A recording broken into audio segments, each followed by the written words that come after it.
नमस्कार। Asian news की खास पेशकश संतुलन का समीकरण यानी कि बैलेंस इक्वेशन में हम आज विषय पे बात कर रहे हैं कि जो नया शिक्षा सत्र है वो कितना नया है और कितना पुराना है। दरअसल इसके पीछे मकसद ये है कि सरकार ने, अगर हम छत्तीसगढ़ की बात करें तो यहाँ को गर्मी को देखते हुए कहा कि जो स्कूल खुलने वाले थे 25 तारीख से स्कूल खुलेंगे। तो एक तो ये हुआ कि ये नयापन हुआ कि बच्चे जो जाने के लिए तैयार थे गर्मी की वजह से रुक गए। तो पहले हमने देखा कि जब कोरोना था तब भी बहुत बच्चों को घर पे रोका गया था, पर इस बार गर्मी की वजह से रोका गया। दूसरा ये है कि क्या स्कूल जब बंद थे तो स्कूलों में जो दिक्कतें थी, क्या वहाँ के संकुल प्रभारी ने या वहाँ के शिक्षा अधिकारी ने या वहाँ अगर प्राइवेट स्कूल थे तो उन लोगों ने इस बात का अध्ययन किया या इसको समझा कि जो बच्चे पिछले सत्र में आ रहे थे उनको क्या क्या दिक्कतें हो रही थी, टीचर जो पढ़ाने आए थे उनका परफॉर्मेंस कैसा था, उनका कोई मूल्यांकन हुआ क्या, अगर कोई टीचर का तबादला हो गया है तो या प्रमोशन हो गया है तो उसकी जगह दूसरे टीचर की व्यवस्था हुई क्या, अगर एक ही दो टीचर हैं या एक टीचर और 5-5 कक्षाएं लग रही हैं तो उसको कैसे व्यवस्थित किया जाए, शिक्षा की गुणवत्ता को लेकर जिस तरह की चिंताएं लगातार जाहिर की जा रही हैं उसके लिए क्या किया जा रहा है, जो बच्चे हैं उनके अगर पढ़ाई का लेवल कमज़ोर है तो उसके लिए क्या किया जा रहा है, पाठ्य पुस्तकों में ऐसा क्या बदलाव हुआ है जो टीचर को नहीं मालूम या टीचर उससे सहमत नहीं है या अभिभावक उससे सहमत नहीं है, फीस में क्या इजाफा हो गया इतना ज़्यादा कि अभिभावक प्राइवेट स्कूल की फीस नहीं दे पा रहे हैं, क्या आत्मानंद स्कूल जो है पीएम स्कूल हो गए या उससे कोई तब्दीली हुई है या पॉलिसी में ऐसी कोई तब्दीली हुई है जिससे कि एक अभिभावक को, एक टीचर को, स्टूडेंट को या जो लोग इस पूरी व्यवस्था पे नज़र रखते हैं उनको इससे कहीं असहमति या सहमति है। अभी एक मेन बात जो मैं आपके साथ साझा करना चाहता हूं कि सबसे बड़ा परिवर्तन जो हुआ है वो माध्यमिक शिक्षा मंडल ने आज ही किया। अभी थोड़ी देर पहले उन्होंने एक बड़ा निर्णय लिया है कि राष्ट्रीय शिक्षा नीति 2020 के तहत अब साल में 2 परीक्षाएं होंगी और बोर्ड की 2 परीक्षाएं होंगी। इसमें लोग जो सप्लीमेंट्री मिलती थी, अनुत्तीर्ण हो जाते थे या श्रेणी सुधार करना चाहते थे, उनको जैसे मेन परीक्षा होती है वैसी परीक्षा होगी और 2 परीक्षाएं होंगी। अगर आपको लगता है कि आप एक परीक्षा के लिए तैयार नहीं है तो आपको मौका मिलेगा कि आप दूसरी परीक्षा दें, तो फिर आपके पास जो मार्कशीट होगी वो उसी तरह होगी जैसी कि परीक्षा की होती है। तो सबसे पहले तो छत्तीसगढ़ माध्यमिक शिक्षा मंडल ने ये बड़ा बदलाव किया है और जो आज ही हुआ है तो ये भी अपने आप में एक बड़ी बात है। तो चलिए, शिक्षा मंडल ने अपना काम किया। अभी हम देख रहे हैं कि हमारे देश में जो परीक्षाएं हो रही हैं वो परीक्षाओं में पेपर आउट हो रहा है, कहीं उसकी सीबीआई जांच हो रही है और स्टूडेंट उससे बहुत परेशान है, ये भी एक बात आ रही है। दूसरी बात ये आ रही है कि ग्रेस मार्क देने की कोई पॉलिसी नहीं थी, उससे भी कोर्ट कचहरी तक अब शिक्षा चली गई है और छात्रों का भविष्य उससे चौपट हो रहा है। तो हम शिक्षा सत्र कितना नया कितना पुराना इस पे बात करेंगे। तो सबसे पहले चलिए शिक्षा नीति 2020 की बात करें। हमारे पास जो सम्मानित शिक्षक जो हैं, जो एक रंगकर्मी भी हैं, शिक्षक हैं, प्रशिक्षक हैं, ममता आहार जी हैं, तो मैं उनसे जानना चाहूँगा कि ममता जी, ये जो सत्र है इसमें क्या पुराना है, क्या नया है, क्या बदला है, क्या ऐसा जुड़ा है कि जिससे जो छात्र हैं, टीचर हैं या अभिभावक हैं वो किस तरह का महसूस कर रहे हैं? मैं जो FLN जो शिक्षण दिया जा रहा है, फंडामेंटल लिटरेसी एंड न्यूमरेसी, तो उसमें जो आपका जो संख्या ज्ञान है, साक्षरता है, बुनियादी जो शिक्षा है उस पर ध्यान दिया जा रहा है।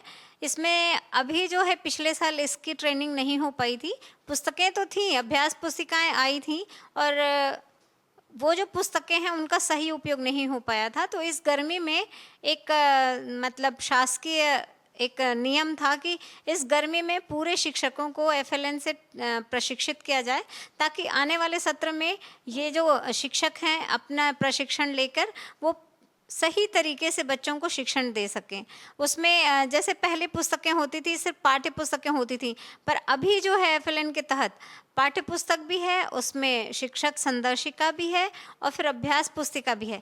तो वो तीनों चीज़ों को मिलाकर बच्चों को मतलब छोटी-छोटी चीज़ों से लेकर चलना है। जैसे हम कहते हैं कि अगर 50 तक गिनती उनको सिखाना है 3 महीने में, तो वो जो छोटी-छोटी चीज़ें हैं, छोटे-छोटे कार्य गतिविधियों के माध्यम से 3 महीने हमको सिर्फ गतिविधि के माध्यम से पहली कक्षा के बच्चों को गतिविधि के माध्यम से ही सिखाना है, ताकि वो खेल-खेल में सीख सकें। फिर उसके बाद में उन्हीं चीज़ों को लेके फिर हम उनके लेखन और पठन की तरफ आगे बढ़ेंगे। तो ये जो एफएलएन की जो प्रशिक्षण है वो बहुत ही कारगर सिद्ध होगी, क्योंकि अभी प्रशिक्षण 27 तारीख को पूर्ण हो जाएगा हमारे स्टेट में। तो ये प्रशिक्षण जी। इसमें ममता जी, मैं ये जानना चाहूँगा कि ये प्रशिक्षण किन टीचरों को दिया जा रहा है, किस स्तर पे दिया जा रहा है, और इसमें ऐसी क्या चीज़ें हैं जो आपको लगता है कि पिछले सत्र में जैसे आपने नहीं हुआ था कि नवाचार है जिससे कि स्टूडेंट जो है उनकी पढ़ने में रुचि बढ़ेगी या गुणवत्ता बढ़ेगी? जी। मैं एक चीज़ बताना चाह रही हूँ, ये जो है एफएलएन जो है 2020 जो एनईपी 2020 का ही भाग है, चूँकि हमारे प्रदेश में भी लागू हो चुका है। और इसमें जो है प्राथमिक शिक्षा के जो शिक्षक हैं, प्राथमिक कक्षा के जो शिक्षक हैं, चाहे वो पहली से लेके 5वीं तक, उन सभी को प्रशिक्षित किया जा रहा है, चाहे वो एचएम हो, चाहे वो शिक्षक हो, सहायक शिक्षक हो।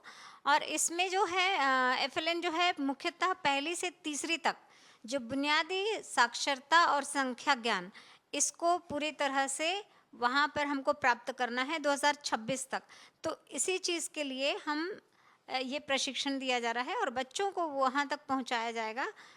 2026 तक हमारे जो बच्चे हैं वो बुनियादी साक्षरता और शिक्षा संख्या ज्ञान में वो प्रवीण हो सकें। जी, चलिए, हम आपने अच्छी जानकारी दी। अभी मैं संजय मिश्रा जी से चाहूँगा जो एचओडी इंग्लिश थे राजकुमार कॉलेज में हैं, वो ओवरऑल शिक्षा की जो मैं सत्र पुराना नया, अब राजकुमार कॉलेज में मिश्रा जी हैं तो हो सकता है घोड़े नए आ गए हों, या हो सकता है कि कोई बढ़िया खेलने का कोई नया मैदान बन गया हो, ये भी एक नया है। तो बच्चों को ऐसा क्या नया लग रहा है, पढ़ने लिखने के साथ साथ सुविधाओं के साथ साथ क्या इजाफा हो रहा है, या बच्चे या अभिभावक किस तरह का बदलाव चाहते हैं? नमस्कार सर। मैं इतना ही बोलूँगा कि राजकुमार कॉलेज, मैं इतने साल पढ़ाने के बाद मेरे को जो समझ में आया है, और अभी मैं सेवानिवृत्त हुआ 9 जून को, 9 तारीख को, तो उसमें एक ही चीज़ मेरे को समझ में आता है कि कोई बहुत बदलाव शिक्षा नीति में नहीं आया है। ठीक है, एक शुरुआती बात ये बोलना चाहता हूँ मैं कि mother tongue is the sweetest language in the world. वो चीज़ मैं इस शिक्षा नीति में देखा हूँ जो मेरे को अच्छा लग रहा है, क्योंकि मातृभाषा को इतना प्राथमिकता दिया हुआ है, और ये आगे जाके बहुत मदद करेगा। क्योंकि मैं देखा हूँ कि जो अपने मातृभाषा को अच्छे से समझते हैं, फिर वो आगे जाके बहुत कुछ कर पाते हैं, और ये चीज़ इस शिक्षा नीति का एक नया चीज़ है। और जो पुरानी चीज़ें हैं उसको थोड़ा नए ढंग से उसको पेश किया गया है, थोड़ा विस्तार से बताया गया है। तो उम्मीद तो है कि बहुत सारे इसमें बदलाव आएंगे, लेकिन वो समय बताएगा। बहुत बार शिक्षा नीति का बदलाव हुआ है, पर इस बार जो स्थिति है वो एक विस्तार से सब चीज़ों को सामने रखा गया है, जो कि बहुत अच्छी बात है। और मेरा उम्मीद ये है कि आगे जाके ये बहुत सबको पसंद आएगा, और यही चीज़ मैं बात रखना चाहता हूँ, और इसी में अपना मंतव्य अंत करना चाहता हूँ। थैंक यू, धन्यवाद। जी जी, बहुत बढ़िया। मैं कमल नारायण पांडे जी के पास चलूँगा। कमल जी, आप बताएं कि ये जो शिक्षा सत्र होने वाला है, ये क्या नया है, क्या पुराना है, क्या आप इसको किस तरह से देखते हैं? सरकार छत्तीसगढ़ में बदली है, देश में वही सरकार रिपीट हुई है, तो सरकार बदलने से भी कई बार पाठ्यक्रम बदलता है, सुविधाएं बदलती हैं, स्कूलों के नाम भी बदलते हैं, बहुत सारी चीज़ें होती हैं। पर ओवरऑल आपको क्या बदलाव, क्या नया पुराना लगता है? शिक्षा अपने जो है अपने पद्धति के बारे में मतलब और हिंदू के बारे में दिखाना चाहिए, जो इधर नए मतलब नहीं, मैं ठीक समझ गया आप जो कहना चाहते हैं। आप चाहते हैं कि जो नया सत्र हो उसमें हमारे देश को, राष्ट्रीयता को, हमारे इतिहास को, जो हमारी परंपरा है, उन सब चीज को शामिल किया जाए। आप इस तरह की चीजें चाहते हैं। पर अभी जब एससीईआरटी ने, एनसीईआरटी ने जब इसमें कुछ बदलाव किया है तो बहुत सारे लोग इस पे आपत्ति भी व्यक्त कर रहे हैं कि आप इस तरह से पाठ्यक्रम को नहीं बदल सकते। पर आपका मन है कि हमारे देश के लोग जो हैं वो देश के बारे में जाने, हमारी संस्कृति, कल्चर के बारे में जाने। जी, इसमें क्या है, जो आज की जो पीढ़ी है, आज की पीढ़ी को क्या है, वो सब जो जानकारियां हैं अपने देश के बारे में और पुराने लोग के, जो पुराने लोग हैं,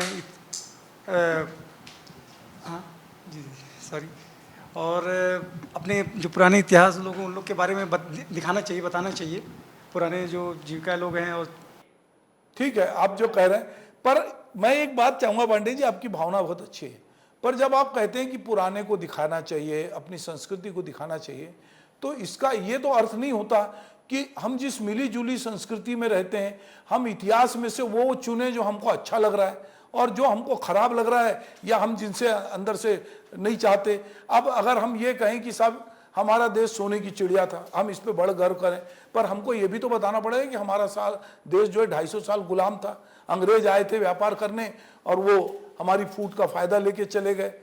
ये भी तो हमको बताना पड़ेगा ना अपने स्टूडेंट को कि भाई यहाँ पे ब्रिटिश किस तरह से आए, अगर उसके पहले जो शासक थे वो क्या थे, और शासक जो था वो किस तरह का शासन कर रहा था।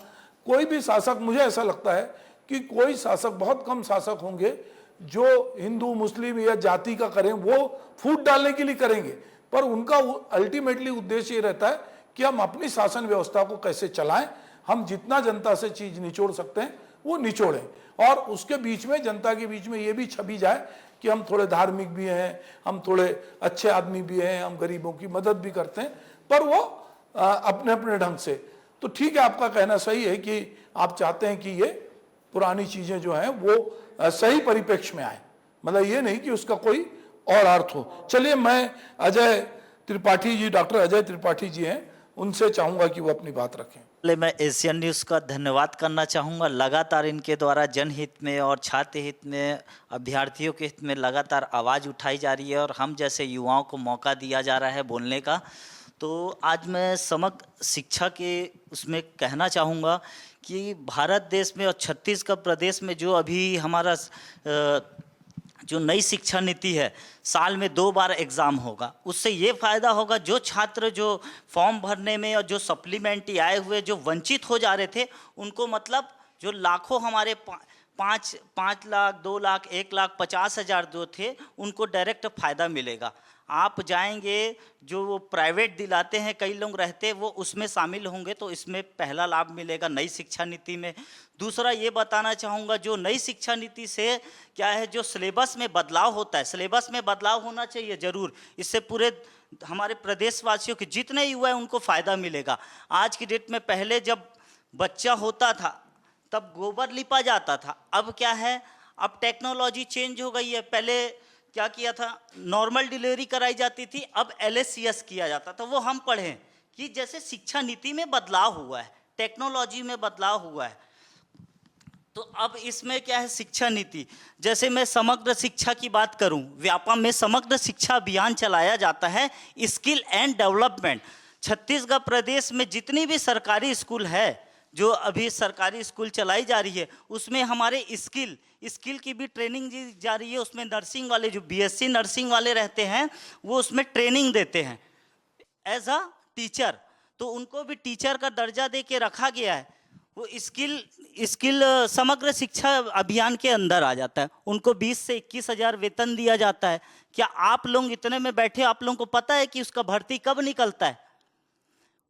इसका जानकारी किसी को भी नहीं है। स्किल की आप लोग जैसे हमारे सामने में टीचर भी बैठे हुए ये बोल रहे हैं कि हमारे द्वारा ये चलाया जा रहा है, हम ये कर रहे हैं, लेकिन हमारे टीचर को ये भी नहीं पता होगा कि स्किल जो समग्र शिक्षा अभियान के द्वारा वो चलाया जा रहा है और उसमें नर्सिंग वाले भी ट्रेनिंग दे रहे हैं, उनकी 21,000 उसमें रखा गया है। लेकिन छत्तीसगढ़ प्रदेश में 8 कंपनी है जो गुप्त रूप से भर्ती लेके 2.5 लाख रुपए भर्ती लेके वो यहाँ पे 2.5 लाख रुपए भर्ती लेके यहाँ पे क्या है टीचरशिप करवा रहे हैं और उसकी भर्ती में पारदर्शिता किया जाए। सबसे पहले भर्ती में मैं ये जानना चाहता हूँ त्रिपाठी जी, मैं ये कह रहा हूँ, ठीक आप कह रहे हैं कि ये कुछ गड़बड़ियाँ हो रही हैं। हम चाहते हैं कि जो नया सत्र है, जो नई बात है, अगर ये या तो शिक्षा में या उसकी भर्ती प्रक्रिया में या उसकी ट्रेनिंग प्रक्रिया में पारदर्शिता होनी चाहिए, लोगों को मालूम होना चाहिए। ये टेक्नोलॉजी का युग है, ये सूचनाओं का युग है और इसमें सूचनाओं का प्रवाह होना चाहिए, सूचनाओं की एक्सेस होनी चाहिए। तो ये भी हो सकता है, आप ये भी कह सकते हैं कि देखिए हम गड़बड़ियाँ गिना रहे हैं, हम ये कह रहे हैं कि अगर नया सत्र प्रारंभ हो रहा है तो सरकार इस नए सत्र में, जैसे आज अभी हम लोगों ने बात की कि माध्यमिक शिक्षा मंडल ने एक निर्णय लिया कि भाई हम साल में 2 परीक्षा करेंगे, सरकार इस तरह भी निर्णय ले सकती है कि ये जो गड़बड़ियाँ हो रही हैं, ये भर्ती की प्रक्रिया को हम पारदर्शी करेंगे। जैसे पीएससी की प्रक्रिया को अभी उन्होंने बहुत सारी चीज़ों में देखा, अभी परीक्षाओं में पेपर आउट हो रहे हैं, तो अब लोगों को ये लग रहा है कि ये साइबर क्राइम के जरिए लोग हैकिंग भी कर सकते हैं और ये परीक्षाओं की। तो नए सत्र में क्या होना चाहिए, पिछले सत्र में क्या कमी थी? देखिए नई शिक्षा नीति में हम ये चाहते हैं कि नई शिक्षा नीति में एक तो सबसे पहले जैसे हमारे सरकारी स्कूल है, अब उसमें दाखिला चाहिए तो उसमें शिक्षा में समानता का अधिकार होना चाहिए सब वर्ग के लिए। सबसे पहले ये होना चाहिए समानता का अधिकार सबको मिले, परसेंट वाइज लीजिए आप, इसमें समानता का अधिकार मिलना चाहिए शिक्षा में, ये मैं सबसे पहले कहना चाहूँगा, समानता का अधिकार। उसके बाद जो है अब निजी स्कूल की मैं बात करूँ, निजी स्कूल की बात करूँ, निजी कॉलेज की, ये गली गली मोहल्ले मोहल्ले में परमिशन दे दिया जा रहा है और शिक्षा को व्यापार की दृष्टि से इसको चलाया जा रहा है। सबसे पहले इसमें ये शिक्षा नीति जो है, जो नई शिक्षा नीति में जो गली गली मोहल्ले मोहल्ले में कॉलेज भी चल रहे हैं जिनमें 5-5 लाख रुपए तक का उनसे फीस लिया जा रहा है, वसूली किया जा रहा है साल में, इस शिक्षा नीति में इसमें भी विचार किया जाए, इसमें पाबंदी लगाया जाए, जो गरीब आदिवासी निम्न वर्ग के लोग हैं इसमें अपने बच्चे को पढ़ा सके। और ST SC OBC की सीट में जो फ्री ऑफ कॉस्ट जो सीट रहता है उसमें भी निजी कॉलेज और निजी स्कूल वाले वो फीस उनसे भी लेते हैं, उनसे भी फीस लिया जा रहा है। शिक्षा नीति में ये चाहता हूँ जितने भी सरकारी, जिनके भी माता पिता सरकारी पद में हैं उनको स्कॉलरशिप का प्रावधान ना दिया जाए। ऐसे बहुत सारे लोग हैं जो स्कॉलरशिप का भी लाभ ले रहे हैं, वो जानकारी मेरे पास में है। बहुत सारे निजी नर्सिंग कॉलेज वाले हैं जो फॉर्म डलवा लेते हैं, बच्चे लोगों का फॉर्म डलवा लेते हैं स्कॉलरशिप का, लेकिन उनको जब हम जाते हैं आदिवासी कल्याण विभाग के ऑफिस जाते हैं तब उनका स्कॉलरशिप नहीं आता है। तो ये गलती के कारण उनको स्कॉलरशिप नहीं मिलता और उनको भुगतान भुगतना पड़ता है। तो शिक्षा ठीक है, आपका कहना है अजय जी कि जो लोग जिनकी कैपेसिटी अच्छी है, जिनके पास इनकम का रेगुलर सोर्स है, उनके बच्चों को इस तरह के लाभ से वंचित रखा जाए और जो वो वंचित रखा जाए, ये जांच का विषय है। और जो गरीब तबके के लोग हैं जिनको अभी भी स्कॉलरशिप मिलती है, उनकी स्कॉलरशिप की प्रक्रिया को जो जटिल है उसको समय पे किया जाए। चलिए हम आगे बढ़ते हैं। चलिए अभी हम इस पर बात करेंगे। चलिए अजय जी, मैं चाहूंगा कि अजीत उपाध्याय जी हमारे साथ हैं। मैं अजीत जी एक बात जो अभी अजय बोल रहे थे उसी बात को आगे बढ़ाता हूं। अभी जबलपुर में एक बड़ा प्रयोग हुआ, जबलपुर कलेक्टर ने वहां के प्राइवेट स्कूलों में छापा डाला और छापा डाल के बहुत सारे लोगों की जो फीस जो ज़्यादा ले रहे थे उन पर बहुत लंबे लंबे फाइन किए। उसको लेके मीडिया में वो बहुत चर्चा में भी आए। पर हमारा कहना है कि 5 कॉलेज, 5 स्कूल, 10 स्कूल में आपने अचानक छापे डाले तो उससे उसके बाद वो बंद हो जाता है।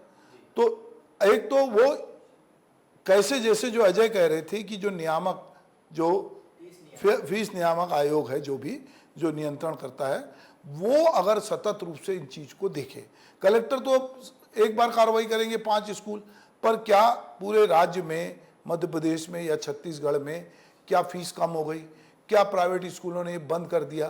तो अगर इसकी स्पष्ट पॉलिसी नहीं होगी, फिर दूसरी बात ये होती है कि बाजार में आप खड़े हैं। प्राइवेट स्कूलों ने, पिछली बार भी हमने डिस्कस किया था, प्राइवेट स्कूलों का तर्क है कि अगर आप बेहतर चाहते हैं, आप बाजार में बाहर जाएंगे तो 5 रुपए में भी चाय मिलती है, 10 रुपए में भी मिलती है, और अगर आप बड़ी होटल में बैठ जाओगे तो 200 रुपए की भी चाय लगती है। अब ये आपको तय करना पड़ता है कि आप जो है वो कौन सी चाय पीते हैं। पर अगर स्वाद 5 रुपए का बहुत बढ़िया है तो आप उधर नहीं जाते। तो अगर सरकारी स्कूल या जो जिनमें गुणवत्ता शिक्षा मिल रही है या कॉलेज अगर वो हैं तो लोग बड़ी दुकान की तरफ नहीं जाएंगे। पर क्या आपको लगता है कि ये जो जबलपुर में जो कार्रवाई हुई, या छत्तीसगढ़ में भी ऐसा होना चाहिए, स्कूलों में छापामारी होनी चाहिए, फीस के बारे में जानकारी लेना चाहिए? ये जो बता रहे हैं कि बच्चों से पैसे वसूले जा रहे हैं, स्कूल खोलने के, कॉलेज खोलने के पैरामीटर्स हैं, उसमें मैदान भी होना चाहिए। तो यदि इनका पालन नहीं हो रहा है तो इसकी भी, जैसे आपके यहाँ रोज सफाई वाला आता है ना, गाड़ी वाला आया घर से कचरा निकाल, तो मुझे लगता है कि ये भी कचरा है, ये भी एक सतत रूप से है। तो इस बारे में आप बताएं। पहले तो मैं एशियन न्यूज़ को बहुत बहुत धन्यवाद देना चाहूँगा। मैं अजीत उपाध्याय, एक सोशल एक्टिविस्ट हूँ। तो सर ने जो बात बोली उसको ही आगे बढ़ाते हुए मैं बिल्कुल सहमत हूँ त्रिपाठी जी की बात। संजय त्रिपाठी जी बहुत अच्छा बोले। ये नर्सिंग की बात बस बोले, लेकिन बाकी जगहों पे भी सेम चीज़ें हैं।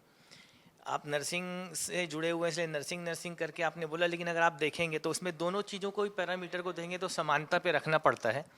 सबसे पहली चीज़ तो जो भारत देश की जनसंख्या है और उसके हिसाब से स्कूलों को अगर अपन मापेंगे तो अपने यहाँ जो स्कूलों की संख्या अभी भी कम है, तो इसलिए प्राइवेट स्कूलों को एकदम से बंद कर देंगे तो बहुत बड़ी मारामारी हो जाएगी, इसलिए ऐसा तो नहीं कर सकते। दूसरी चीज़, स्कूलों को खोलने के लिए जो पैरामीटर डिसाइड किए गए, मैं मानता हूँ कि बहुत सारे स्कूल हैं जो बगैर पैरामीटर में पूरे खरे उतरे बगैर भी खुले हुए हैं, तो कहीं ना कहीं ये एक जांच का विषय है ही। और एक चीज़ मैं और बोलना चाहूँगा कि जो निजी स्कूल हैं, जैसे बहुत बड़े कॉरपोरेट डेवलप हो रहे हैं, वो कॉरपोरेट ऐसे डेवलप हो रहे हैं कि जो एक बार नाम चल गया, कोई भी स्कूल, मैं नाम नहीं लेना चाहूँगा, एक कॉरपोरेट बन जाता है, फिर उसमें ना एक पब्लिक की भी होड़ हो जाती है कि हमारा बच्चा वहीं पढ़े। उसके लिए क्या होता है, कॉम्पिटिशन हो जाता है। फिर वो स्कूल वाले को भी समझ में आता है, वो जहाँ 50 सीट रहनी चाहिए, सेक्शन बढ़ा के वो सीट बढ़ाते जाते हैं। अब 12th में मान लीजिए कि 50 सीट थी स्कूल में, एक ही कैंपस में 12th है, 12th भी, 12th सी, 12th डी, ऐसा कर देंगे। वो 50 फिर भी कम पड़ रहा है तो 100। तो ये जो संख्या बढ़ाने वाला काम है उसमें कहीं ना कहीं पब्लिक भी जिम्मेदार है, जो नाम के पीछे भागकर बच्चों को वहाँ डालती है। स्कूल चालू नहीं होता, चालू होने के पहले ही नई पुस्तकें, जो कोर्स की पुस्तकें, उसके अलावा आपको 20-20 हज़ार की पुस्तकें लेनी पड़ जाती हैं। ड्रेस हर बार एक पट्टी बस लगा के चेंज कर देंगे, नई ड्रेस लेनी पड़ जाती है। ये कॉरपोरेट जो भाग दौड़, जनता की गलती इसमें, उसके दिखावे के चलते उसके पीछे भाग रही है। बाकी गवर्नमेंट जो नीतियाँ बना रही है उसमें बोलूँगी शिक्षा की नीति बहुत अच्छी है। मैं ये बोलना चाहूँगा कि गवर्नमेंट कहीं पीछे नहीं हटती, हर बार सुधार करके अपग्रेड ही करना चाहती है। ये कुछ लोग हैं जो नियम कानून में बदलाव करके इस चीज़ को अपने फ़ायदे में ले लेते हैं, तो उस चीज़ को बस देखना है। जैसा कि सर ने बोला, कलेक्टर साहब ने जांच किया, छापे मारे, इससे पता ही चला कि वो कॉरपोरेट कैसे डेवलप कर रहे हो। शिक्षा नहीं, वो कॉरपोरेट है। तो उसके लिए हमारे सभी जगह के कलेक्टरों को एक्टिव होना पड़ेगा। अभी 5 जगह छापा पड़ा है, अगर यही हर जिले के 2-2, 3-3 जगह छापा पड़ जाए, हर कलेक्टर एक्टिवेट हो जाए, तो ये प्राइवेट स्कूल जो कॉरपोरेट बनते जा रहे हैं, ये अपने आप को सुधार लेंगे। एक फ़ीस डिसाइड हो जानी चाहिए कि यही फ़ीस लगेगी, उससे ज़्यादा नहीं लेना चाहिए, कम ले सकते हैं। तो वो चीज़ डिसाइड होनी चाहिए कि प्राइवेट स्कूल भी है भाई, आपको चलाना है। मैं मानता हूँ प्राइवेट टीचरों के आपको तनख्वाह देनी है, पूरा स्कूल एक चलाना है, तो उसके लिए आपको एक सिस्टम डेवलप करना पड़ेगा जिसमें एक फीस का नियामक आयोग द्वारा माप दे दिया जाएगा कि हाँ भाई, इससे ज़्यादा फीस आप नहीं ले सकते। अब उसमें आप कोई भी शिक्षा दें, उसमें नई चीज़ें नहीं खरीदवा सकते, बच्चों के पेरेंट्स को नया दबाव नहीं बना सकते। और ये जो चीज़ जब तय हो जाएगी, उसके बाद सब कलेक्टर और सब जगह के शिक्षा मतलब से जुड़े हुए लोग एक्टिव हो जाएंगे, तो ये चीज़ों में बहुत सुधार होगा। ठीक है, बहुत अच्छे। शुभम शर्मा जी हमारे साथ हैं, NSUI सेक्रेटरी हैं रायपुर के। नमस्कार, मेरा नाम शुभम शर्मा है। मैं एशियन न्यूज़ को बहुत बहुत धन्यवाद करता हूं कि हम युवाओं को भी आज नया शिक्षा नीति पे और इस पे चर्चा करने का मौका मिला। मैं बताना चाहूँगा कि हमारे नया शिक्षा नीति के द्वारा NEP नेशनल एजुकेशन पॉलिसी के तहत PM श्री योजना चलाया जाता है। उसका पूरा नाम है प्रधानमंत्री स्कूल फॉर राइजिंग इंडिया। इसके तहत जो नेशनल पॉलिसी में आया है वो 27,000 करोड़ रुपए का प्रावधान आया है कि उसमें नेशनल पॉलिसी के तहत पैसा लगाना है। अभी 2022 से लागू हो चुका है, 2024 चल रहा है, 2022 से 2024 तक अभी 6000 कुछ स्कूल बस इसमें खुल पाए हैं। और 6000 स्कूल जो खुल पाए हैं उसमें मात्र 630 करोड़ रुपए का खर्चा हुआ है।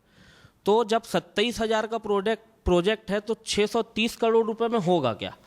और लगातार ये जो है इस स्कूल के तहत जो योजना जो चलाया जा रहा है, इसमें प्रधानमंत्री जी के द्वारा जो है शिक्षा पे चर्चा किया जाता है, परीक्षा पे चर्चा किया जाता है। जब इतना बड़ा एजेंसी और भारत में इतने सारे स्टेट हैं, इतने सारे स्कूल है, उसके बाद भी यहाँ कैसे स्कैम हो जाता है, कैसे यहाँ पेपर लीक हो जाता है?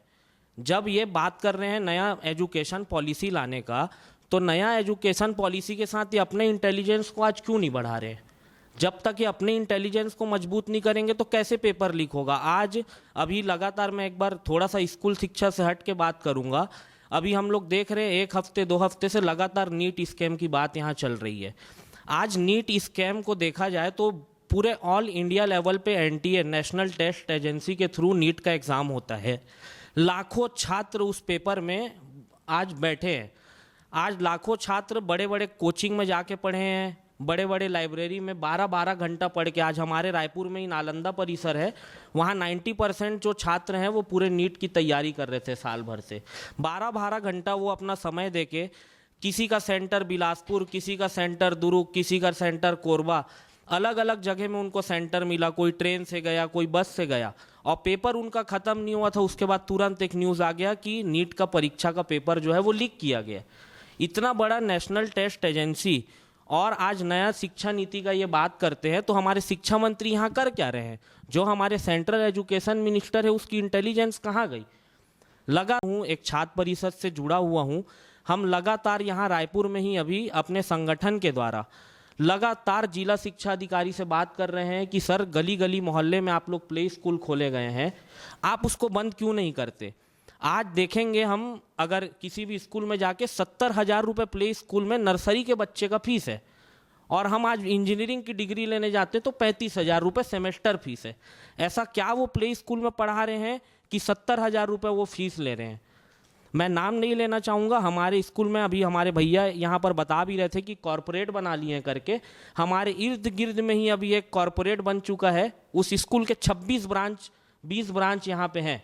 वो प्राइवेट स्कूल है। शंकर नगर में जाएंगे तो 2 कमरे का, सुंदर नगर में SBI कॉलोनी में जाएंगे 2 कमरे का, सरोना में, सड्डू में, डूंडा में, लगा हर जगह उनका पूरे रायपुर में वो कैप्चर कर चुके हैं। और हम लगातार जिला शिक्षा अधिकारी के पास अभी उनके ऊपर बात कर रहे हैं कि सर आप ये प्ले स्कूल को बंद कराइए। मैं आपको एक चीज़ और बताना चाहूँगा, जो हमारे छत्तीसगढ़ स्टेट से लगे हुए और स्टेट हैं, MP और अलग अलग जो स्टेट हैं, यहाँ प्ले स्कूल के लिए भी मान्यता लेना पड़ता है ना। नेशनल एजुकेशन पॉलिसी में आप चेंज ला रहे हो। आज मैं नर्सरी से पढ़ के मेरा ग्रेजुएशन हो गया, मेरा पोस्ट ग्रेजुएशन हो गया, चेंजेस कहीं नहीं है सर। सिर्फ और सिर्फ जितने प्राइवेटाइजेशन स्कूल हैं वो पैसा कमाने का काम कर रहे हैं। शुभम, मैं ये कह रहा हूँ, हमारा विषय ये है कि जो पिछला सत्र था, हो सकता है उसमें बहुत सारी गलतियाँ रही हों। नए सत्र में हम, एक तुम स्टूडेंट लीडर भी हो, स्टूडेंट से जुड़े हो, आप क्या कहना चाहते हो ऐसा कि एक आदमी को ये लगे, ठीक है, जो बुराइयां हैं, जो गड़बड़ियां हैं, मोहल्लों में स्कूल खुल गए हैं, उन स्कूलों में बच्चे जा रहे हैं, माता पिता जानते हैं उनकी मजबूरी होगी या जो भी होगा वहाँ भेज रहे हैं। हमारा कहना है कि हम नई शिक्षा नीति 2020 उसको लेकर, और जो पिछला सत्र बीता उससे हम इस सत्र में क्या चीज़ें चाहते हैं कि ये बदले।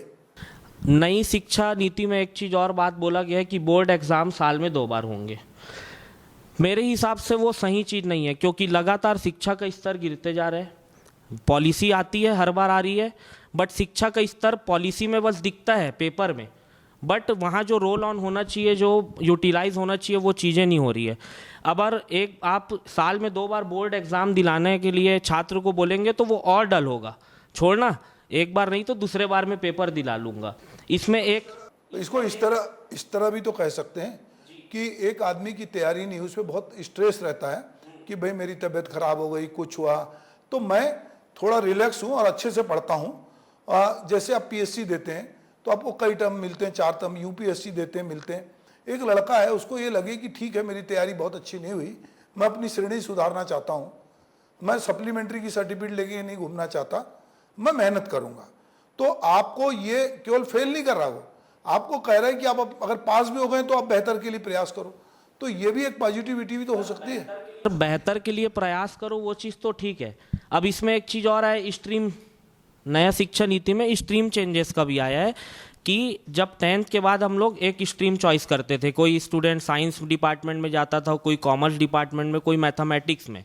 तो उसमें क्या होता था कि वो फोकस बना लेता था अपना कि 10th के बाद अगर मैं कॉमर्स लेता हूँ तो फिर मेरे को CA की तैयारी करना है, मेरे को अकाउंटेंसी की तैयारी करना है, मेरे को MBA करना है, वो फोकस बनाता था। एक साइंस डिपार्टमेंट में जो साइंस का छात्र रहता था वो अपना बना लेता था कि मेरे को एग्रीकल्चर में जाना है, मेरे को डॉक्टरेट का पढ़ाई करना है, मेरे को नीट का पढ़ाई करना है।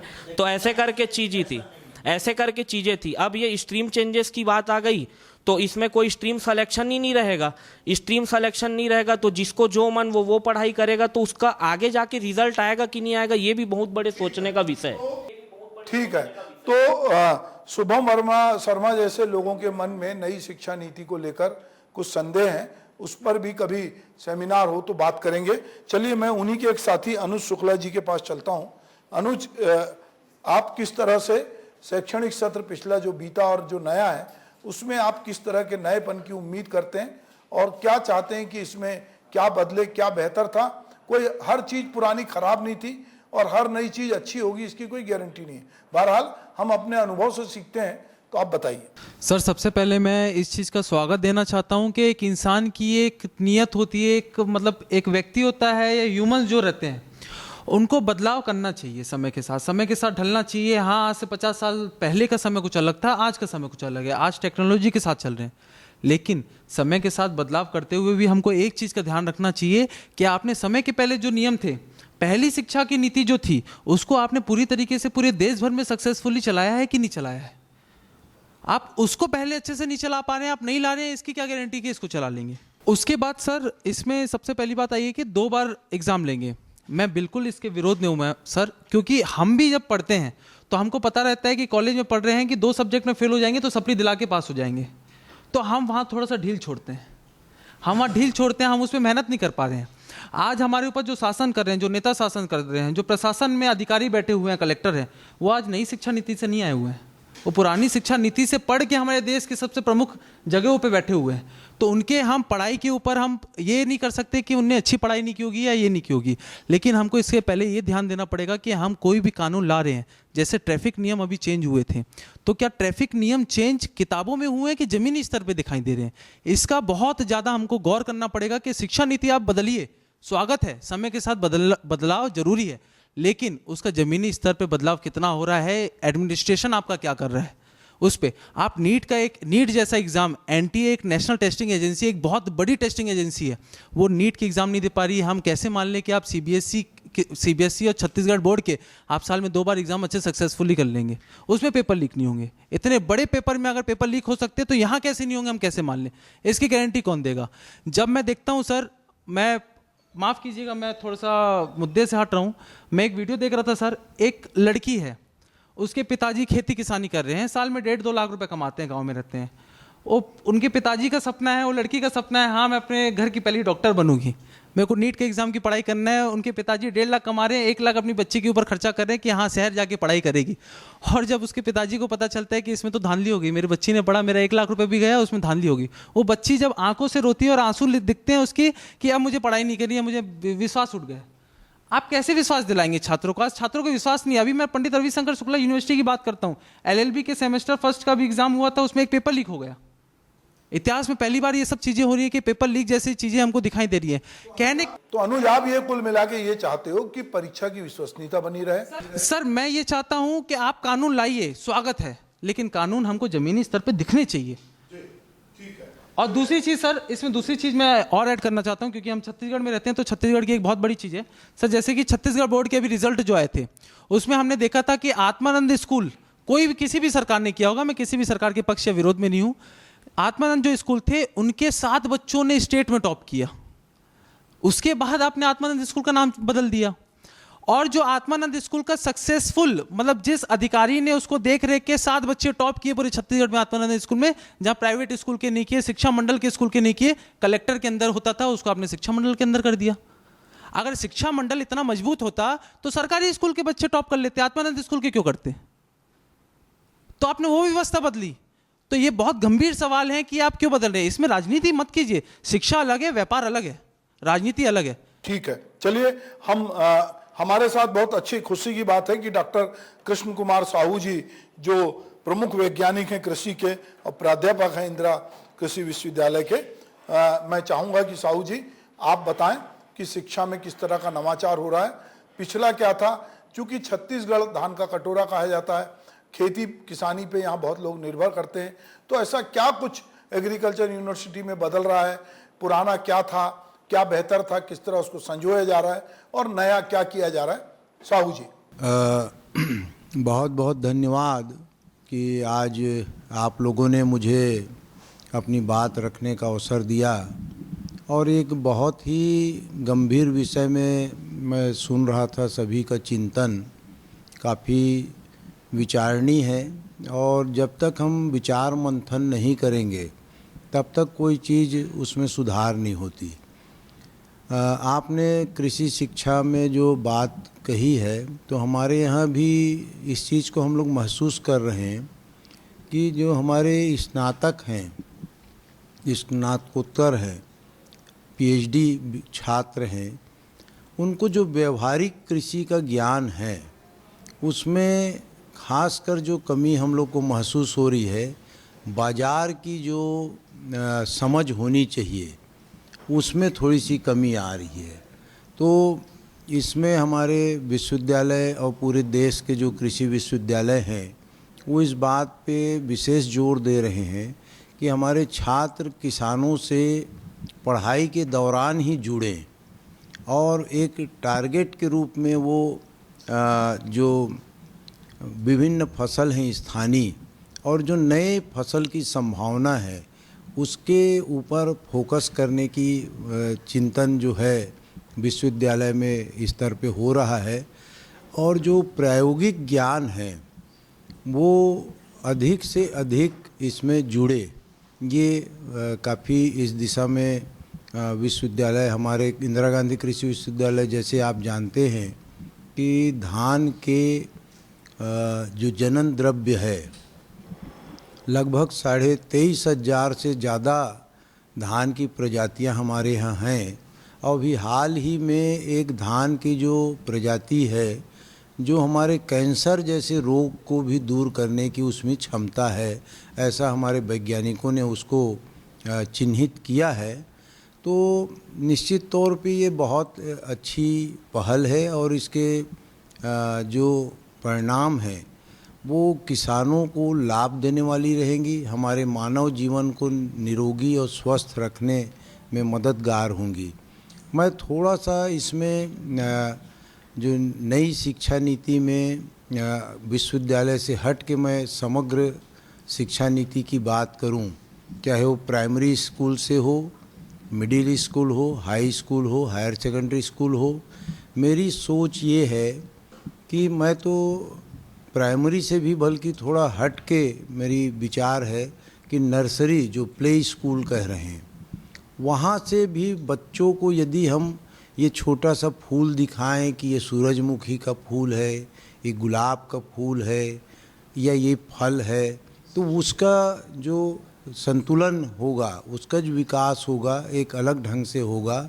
निश्चित तौर पे वो बच्चा उस समय उसकी तकनीकी बारीकी को नहीं समझेगा, लेकिन उसकी खूबसूरती, उसके जो खुशबू है या उससे जो लाभ है जो सीधा मिलता है उससे वो प्रभावित होगा, और उसके मन में एक बहुत ही पॉजिटिव सोच बनेगी। प्राइमरी स्कूल से कृषि को एक विषय के रूप में लेना चाहिए, और ख़ासकर हमारे छत्तीसगढ़ राज्य जो कृषि आधारित राज्य है, और जो यहाँ की कृषि को हमारे यहाँ के राजनेता और हमारे नीतिकार, हमारे शिक्षाविद सभी जानते हैं कि यहाँ की कृषि ऋषि कृषि संस्कृति आधारित है। ऋषि मतलब आज कहें तो उसको रिसर्च कह सकते हैं अंग्रेजी में। तो ऋषि रिसर्चर रहे, उन्होंने काफ़ी काम किया है और जो हमारी कृषि बहुत समृद्ध रही है। जैसे कि अभी हाल के वर्षों में केंद्र सरकार और राज्य सरकार ने जैविक खेती को जो बढ़ावा दिया है और उसकी जो वैश्विक स्वीकार्यता और मांग बढ़ी है, उस दिशा में हमारा छत्तीसगढ़ राज्य निश्चित तौर पे बहुत धनी है। और मैं यहाँ कहना चाहूँगा कि जो कृषि शिक्षा नीति है उसमें जैविक खेती के ऊपर विशेष ध्यान देना चाहिए और प्राइमरी स्कूल से अनिवार्य विषय लेना चाहिए। मिडिल स्कूल, हाई स्कूल और 12वीं तक आते यदि बच्चा, मैं सिर्फ कृषि की बात नहीं कर रहा हूँ, कृषि भी एक व्यवसाय है। साहू जी, ये नई शिक्षा नीति में हुनर को एक तवज्जो दी गई है कि अगर आप हुनर के साथ शिक्षा, इसको लेकर एक बातचीत हुई है, क्योंकि सरकार कोई भी हो ये समझने लगी कि खाली शिक्षा देने से कुछ नहीं होगा। जैसे अभी आपने बहुत अच्छी बात कही कि बाजार की समझ जो है उसकी कमी, आपने कहा कि बाजार की समझ नहीं है। दूसरा, जिस प्रकृति के साथ, जिन पेड़ पौधों के साथ हम रहते हैं, हम उनके बारे में उस तरह से नहीं जानते जो हमको ऋषि परंपरा के लोग, वैज्ञानिक बताते हैं तब जानते हैं। हम जिस जगह बड़े होते हैं वहाँ कितने सारे पेड़ हैं, वो पेड़ का नाम भी हम ठीक से नहीं जानते, उनकी विशेषता भी नहीं जानते। तो ये जो आप कह रहे हैं ये बहुत सही बात है, पर मैं ये जानना चाहता हूँ कि कृषि के साथ साथ और भी क्षेत्रों में शिक्षा में ये जो नया सत्र आ रहा है, अगर इसमें धीरे धीरे अपने स्तर पे ही सही कुछ हुनर लोगों को मिले तो वो हुनर भी मुझे लगता है कि निश्चित रूप से रोजगार तो दिलाएगा। बहुत सही आपने बात रखी है, मैं उसी विषय पे ही आ रहा था। क्योंकि आपने शुरुआत में ही मुझे कृषि शिक्षा से जोड़ा और वो भी विश्वविद्यालय स्तर का, मैं वहाँ से बात शुरू किया। मेरी मन की इच्छा यही थी कि जो शिक्षा हो वो बच्चे को बेरोजगार बनने से 100% मुक्त कर दे, ऐसी शिक्षा की ज़रूरत है। और इसके लिए निश्चित तौर पे मेरा विश्वास है, दृढ़ विश्वास है कि यदि बच्चा सक्षम होगा किसी भी कार्य में तो कोई भी कार्य उसको सम्मान दिला सकती है, पैसा दिला सकती है। तो जैसे पहले वैषयिक शिक्षा की बात होती थी तो उसी प्रकार मेरा तो ये कहना है, हर बच्चे को 12वीं जो पास होता है वो 10वीं तक तो छोटी छोटी सभी चीज़ें, चाहे वो बढ़ई का काम हो, इलेक्ट्रिशियन का हो, छोटा मोटा लोहारी का काम हो, अभी इलेक्ट्रॉनिक युग चल रहा है तो मोबाइल को बनाना या कंप्यूटर का उसको हार्डवेयर सॉफ्टवेयर का ज्ञान, ये सब चीज़ें उसको एक, जिसमें अभी एक बहुत ही गहन चिंतन का विषय है। और मैं तो इसमें बहुत निराश भी हूँ कि वास्तव में जो हमारा गर्व का विषय है भारत का, जिसको सभी हम बड़े गर्व से कहते हैं कि हमारा देश पूरा विश्व में युवा देश है, लेकिन दूसरी तरफ युवा हमारे बेरोजगार हैं और पढ़े लिखे होने के बाद छोटे मोटे काम करने से हिचक रहे हैं। ये बहुत मैं एक सामाजिक समस्या के रूप में देख रहा हूँ कि बच्चे और माँ बाप दोनों मजबूर हैं, चाहे वो सामाजिक बंधन हो या फिर उनमें कुछ हीन भावना हो या छोटे कार्य और बड़े कार्य की उनकी वर्गीकरण की जो सोच है वो उनको निकम्मा और नकारा और घर में बैठ के सिर्फ मोबाइल और कंप्यूटर में सीमित कर रहा है। ठीक है साहू जी, बहुत बढ़िया बात कही। हमारे यहाँ दरअसल जो श्रम की महत्ता होनी चाहिए वो महत्ता नहीं है, और जो श्रमिक है या जो मेहनत कश है हम उसको बहुत हे दृष्टि से देखते हैं। जो ऑफिसों में बैठते हैं, जो टेबल पे काम करते हैं, हमको लगता है वो बहुत सम्मानीय है। पर जो लोग विदेशों में ये देखते हैं कि वहाँ पर कोई भी काम करने के लिए कोई क्यों नहीं झिझकता, क्योंकि सबको समान रूप से सम्मान मिलता है। वहाँ आप मनुष्य हैं, काम कर रहे हैं, आपको अपनी अपनी काम की गरिमा है, सम्मान है। पर हमारे यहाँ निश्चित रूप से इसको लेकर बहुत भेदभाव है कि ये काम क्यों कर रहा है। पर धीरे धीरे लोग अब हम ये देख रहे हैं कि जब अर्थ की लात पड़ती है तो बहुत सारे लोग, अब जो चप्पल जूते बेचने का काम अब वो समाज नहीं कर रहा है जो परंपरागत रूप से कर रहा था, या लोहे का काम वो नहीं कर रहा है, या बढ़ई का काम, फर्नीचर बेचने का काम जातिगत नहीं कर रहे हैं, या बाल काटने का काम केवल जो है नाई समाज नहीं कर रहा है। अब समय ने सबको बता दिया है कि अगर आप नहीं सुधरोगे तो आप आगे सर्वाइव नहीं करोगे। तो ये निश्चित रूप से आपने अच्छी बात कही। मैं चलूंगा सीधे सुमेर के पास। सुजीत सुमेर, मैं चाहूंगा कि संक्षेप में आप अपनी बात कहें, फिर यदि किसी को कुछ कहना होगा तो हम एक दूसरे राउंड में आएंगे। पर देखिए, मैं फिर बार बार कहूंगा कि समय की अपनी सीमाएं हैं। मैं अभी घड़ी देख रहा था कि हमारे डिबेट को लगभग 1 घंटा हो रहा है और हमको 1 घंटे का ही शेड्यूल बनाना पड़ता है। ठीक है जी। 2020 में जितनी शिक्षा नीति आई है, चाहे स्कूल एजुकेशन की हो और हायर एजुकेशन की हो, दोनों में अर्ली चाइल्डहुड केयर और लेटर चाइल्डहुड केयर बोला जाए तो कोई अतिशयोक्ति नहीं है। पर लेकिन अर्ली चाइल्डहुड केयर में जो पहली शिक्षा नीति में भी थी, जो नर्सरी से 12वीं तक रहते थे, उसी में आप हायर एजुकेशन से कुछ पार्ट डाल देते तो इसकी ज़रूरत नहीं पड़ी, क्योंकि हायर एजुकेशन सिस्टम में व्यक्ति फोकस्ड होकर उस क्षेत्र में आगे बढ़ना चाहता है और हमेशा उसको बल्कि एक अच्छा करना था और उसको इतना सपोर्टिव करना था कि वो रिसर्च बेस्ड तक भी एक विद्वत्ता प्रदर्शित कर सकता था। और इसमें अफोर्डेबल की बात कही गई है कि एक एजुकेशन को अफोर्डेबल बनाया जाएगा। तो कॉर्पोरेट एजुकेशन कल्चर है और कॉर्पोरेट भीड़ चाहता है कि हमको वर्कर चाहिए, और जहाँ हमको वर्कर की ज़रूरत होती है तो थोड़ा सा एक सर्टिफाइड वर्कर की आवश्यकता मिल जाती है। तो एक सिस्टम यहाँ पर ये क्रिएट हुआ है इस एजुकेशन पॉलिसी में। जितने इसके ऑप्टिमल लर्निंग इन्वायरमेंट है, ये सब कॉर्पोरेट स्ट्रक्चर्ड ही हो रहे हैं और होना भी है इसके। और आपको पता भी है कि टीचिंग एक 2 वे प्रोसेस है, 1 वे प्रोसेस कभी नहीं होता, लेकिन अब ये 3 वे प्रोसेस होने वाला है, स्टूडेंट, टीचर और एक कॉर्पोरेट प्रोसेस। और ये राजनीति के एक सदाचरण बोलना चाहिए एक एकेडमिशियंस का कि ये न्यू एजुकेशन पॉलिसी आई, बल्कि एक सुधारात्मक पॉलिसी आती तो ज़्यादा बेहतर होता।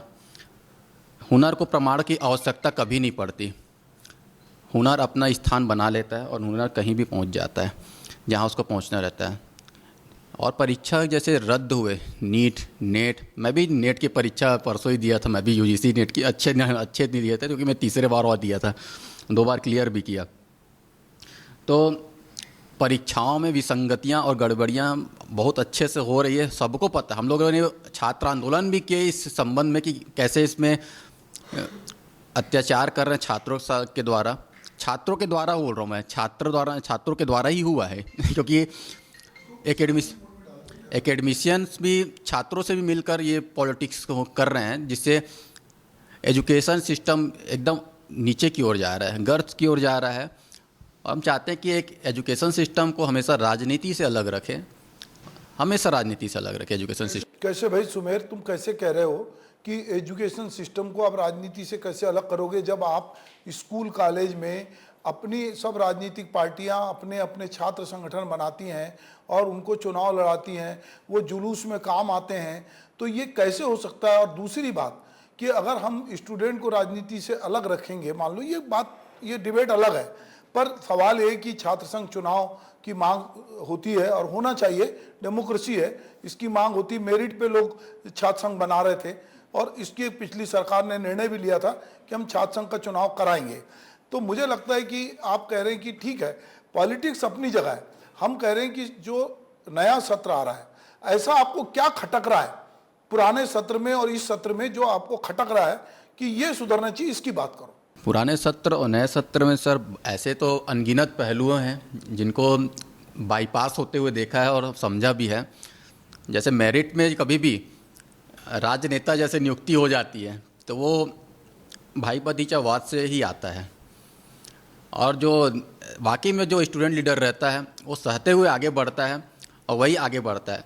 और न्यू एजुकेशन पॉलिसी यही कर रही है कि लीडर्स, जो ट्रू लीडर्स होते हैं उनको, क्योंकि छात्र नेता वेलफेयर पॉलिटिक्स में रहता है और राजनेता जो पहुंच गए हैं वो कॉर्पोरेट पॉलिटिक्स में आ चुके रहते हैं, तो ये वाला बंधन टूट भी जाएगा इसमें। चलिए, मैं ममता आपसे जानना चाहूँगा, आप लगातार पढ़ा रही हैं, आपने पिछले सत्र में भी पढ़ाया, इस सत्र में भी पढ़ाया और आप ट्रेनिंग में भी से भी जुड़ी हैं, तो आपको क्या लगता है कि टेक्नोलॉजी आ गई है, नई शिक्षा नीति आ गई है, टीचरों को बहुत सारे ट्रेनिंग हो रही है, तो ऐसा क्या मोटिवेशन का लेवल बदला है कि टीचर मोटिवेट हो रहे हैं या टीचर बड़े उत्साह के साथ पढ़ाने के लिए तैयार होंगे इस सत्र में? ऐसी क्या तैयारी है?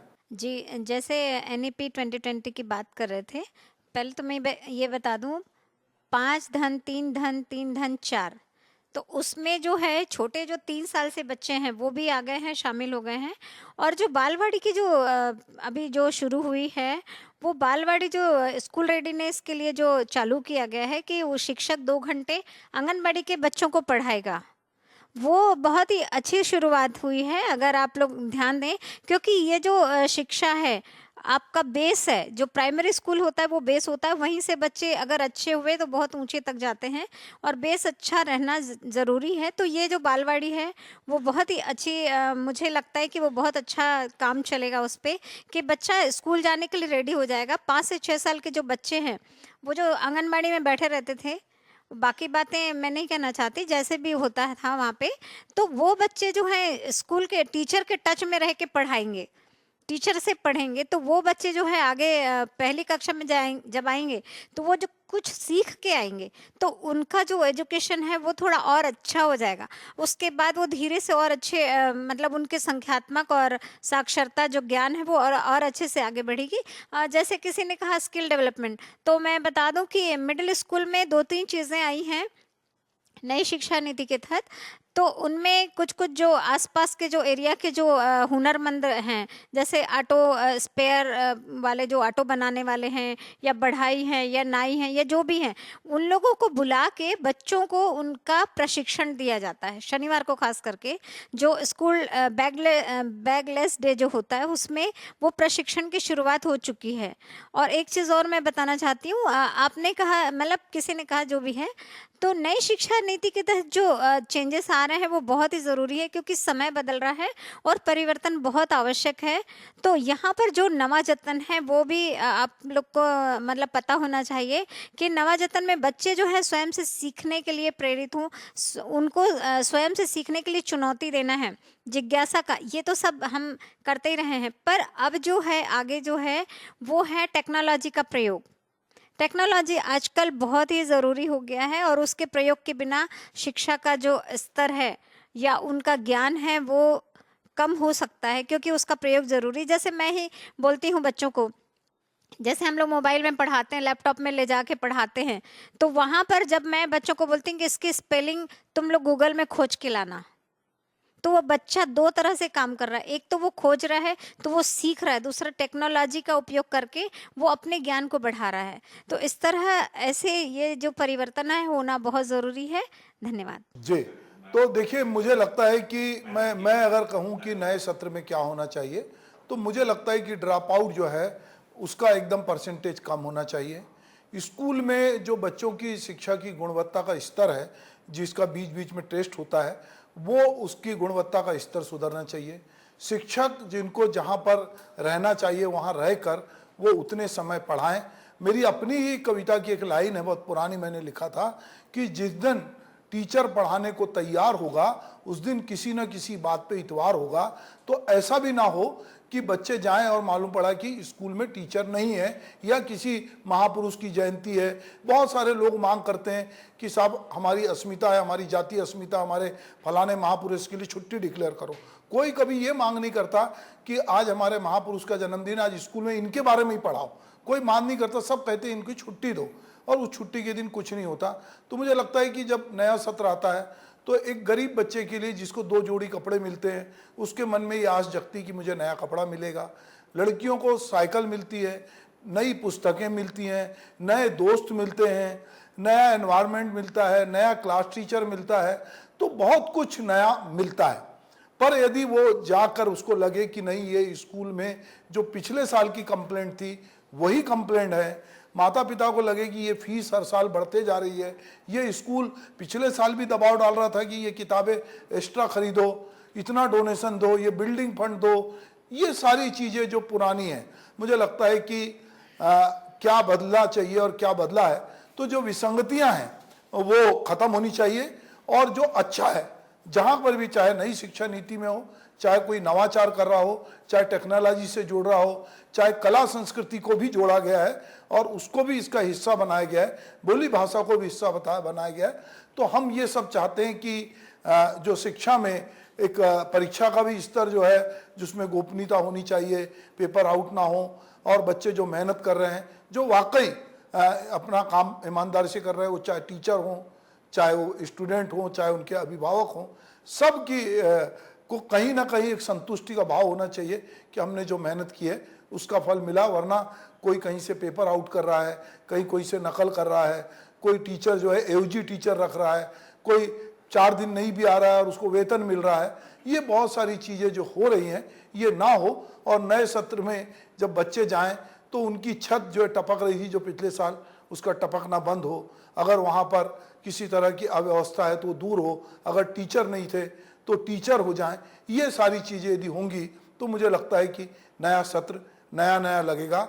और लोग शिक्षा को लेकर चिंतित हैं। हमारे देश में अब लोग समझ गए हैं कि कुछ भी अगर बदलेगा तो सबसे पहले अगर उसका कोई हथियार होगी तो वो हमारी शिक्षा व्यवस्था होगी, हमारी प्रणाली होगी। तो लोग ये समझते हैं कि जैसे जैसे हम पढ़ेंगे तभी हम आगे बढ़ेंगे।